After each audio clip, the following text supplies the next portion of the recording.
Dit staan nou by Barkley Wes. Dit is die hoofplaas van Willem Klawer.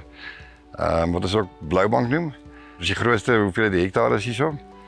En ons is nou by spulpunt 12, ons gee maar alle spulpunte nommers. Ons neem op Willem Klawer ons besluite nie emosioneel nie, en ons neem dit op grond van data. En proewe wat gedoen is, onafhanklike proewe en proewe self op die plaas, het gewys oor 'n termyn dat op hierdie stadium is Pannar die mees konstante presterende mielie en op grond van daai data en inligting, wat dan obviously die risiko beperk, omdat ons goeie proewe doen, het ons op hierdie stadium besluit dat hierdie land en die grootste deel van ons mielies Pannar kultivar op hierdie stadium is. Ons plant 3 kultivars van Pannar.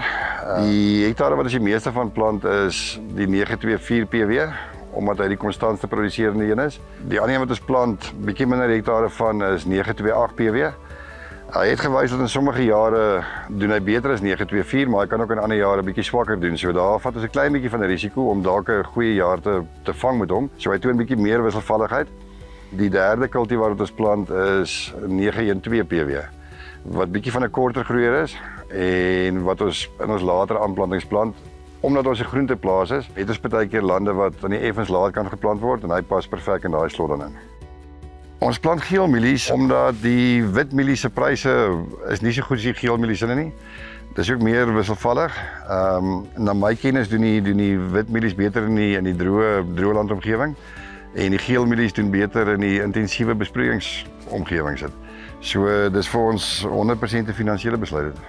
Landbouverteenwoordigers en landboukundiges speel 'n belangrike rol raadgewend, want hulle kom op baie plase en sien baie praktyke en word natuurlik gevoer met nuwe inligting wat hulle en veral Charlie vir ons plaas toe bring. So die invloed van in hierdie geval Charlie is groot, die diens is goed en hy kom met voorstelle wat ons bereid is om te proef en op die proef te stel.